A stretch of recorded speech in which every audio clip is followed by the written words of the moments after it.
উন্নয়নের অর্থ কি রাজনৈতিক মতাদর্শের ঊর্ধ্বে থেকে মানুষের স্বার্থে ব্যয় হওয়া উচিত, নাকি রাজনৈতিক মতভেদের কারণে উন্নয়নমূলক প্রকল্প থমকে যেতে পারে? সাবরুমের হরিণা জগন্নাথ মন্দিরে একটি নির্মাণ কাজ বাতিল হওয়ার ঘটনাকে ঘিরে এই প্রশ্ন এখন আলোচনার কেন্দ্রে। অভিযোগ উঠেছে 40 সাবরুম বিধানসভা কেন্দ্রের বিধায়ক তথা রাজ্যের বিরোধী দলনেতা জিতেন্দ্র চৌধুরীর বিধায়ক এলাকা উন্নয়ন তহবিল থেকে পূর্ব হরিণা এলাকায় জগন্নাথ মন্দিরের একটি সেট নির্মাণের জন্য অর্থ বরাদ্দ হয়েছিল। বরাদ্দের ভিত্তিতে আরডি দপ্তর টেন্ডার প্রক্রিয়া সম্পূর্ণ করে এবং ঠিকাদারকে ওয়ার্ক অর্ডার প্রদান করে। স্থানীয়দের একাংশের অভিযোগ, নির্মাণ কাজ শুরুর আগেই তা বাতিল করে দেওয়া হয়। তাদের দাবি, রাজনৈতিক কারণে জিতেন্দ্র চৌধুরী এই সিদ্ধান্ত নিয়েছেন। বিষয়টি সামনে আসতে এলাকায় ক্ষোভের সৃষ্টি হয়েছে এবং শুরু হয়েছে রাজনৈতিক বিতর্ক। অন্যদিকে মন্দির কমিটির পক্ষ থেকে জানানো হয়েছে, অর্থ বরাদ্দের বিষয়টি শোনা গেলেও সরকারি কোনো নথি তাদের হাতে পৌঁছায়নি। কী কারণে কাজটি বাতিল হলো সে বিষয়ে তারা স্পষ্টভাবে কিছুই জানেন না। এই ঘটনাকে কেন্দ্র করে সাবরুমের রাজনৈতিক ও সামাজিক মহলে নানা প্রশ্ন উঠেছে। স্থানীয়দের একাংশের দাবি, বিষয়টি প্রশাসনের পক্ষ থেকে নিরপেক্ষভাবে খতিয়ে দেখা হোক এবং জনস্বার্থে প্রয়োজনীয় উন্নয়নমূলক কাজ দ্রুত বাস্তবায়নের উদ্যোগ নেওয়া হোক। বর্তমানে এই ঘটনাকে ঘিরে সাবরুম বিধানসভা এলাকায় রাজনৈতিক তরজা তুঙ্গে।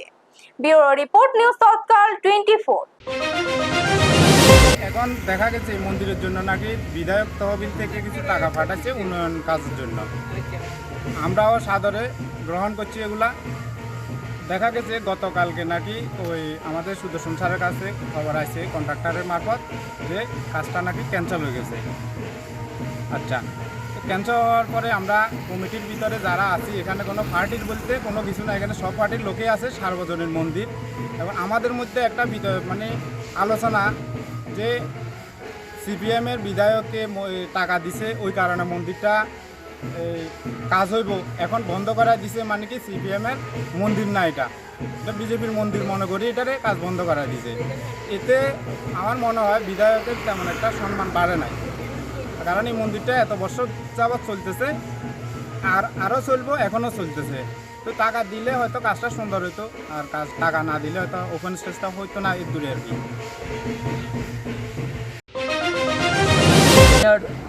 সাক্ষাৎ আরডি থেকে এইচডিও সাহেব একদিন এসেছিলেন, তখন আমাকে ডেকেছিলেন। তখন আমি আসলাম, বলছি কি আপনাদের এখানে একটা ওপেন এয়ার স্টেজ হবে। আজ ভালো, আজ টাকাটা কে দিল? টাকা তো অ্যাকচুয়ালি কারো কাছে টাকা ফান্ডটা তো চাওয়া লাগে, কিন্তু যাই হোক, যেহেতু এটা ধর্মীয় ব্যাপারে একটা ফান্ড আমরা না চাইতেই পেয়ে গেলাম, তখন আমাদের কাছে ভালো লাগলো। আমরা জায়গাটা দেখালাম বিধায়ক তহবিল থেকে। হ্যাঁ, তো উনি জায়গাটার মেজারমেন্টে নিল এবং তহসিলের তরফ থেকে একটা ক্লিয়ারেন্স আমাদের কাছে আছে, ঘরটা হবে। এমত অবস্থায় যে আমাদের কমিটির একদিন মিটিং হয়, বলছে এটা তো একটা উদ্বোধন প্রক্রিয়া লাগে। ঠিক আছে, উদ্বোধন প্রক্রিয়া আসে ওই দিন আমাদের এক্সিকিউটিভ কমিটি যারা ছিল সবাই আমরা মিটিংয়ে বসি। সেখানে জগন্নাথ মন্দিরেতে আসলে আমি এসেছি 2 বছর।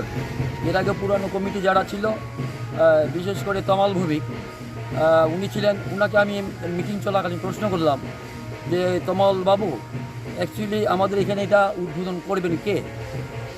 তখন তমালবাবু বললো, এটাও ডিপার্টমেন্ট চিন্তা করবে, কি এক্সিকিউটিভ ইঞ্জিনিয়ার করবে, নাকি মিনিস্টার করবে, নাকি বিধায়ক তহবিল থেকে বিধায়ক করবে, সেটা আমরা কিছু জানি না।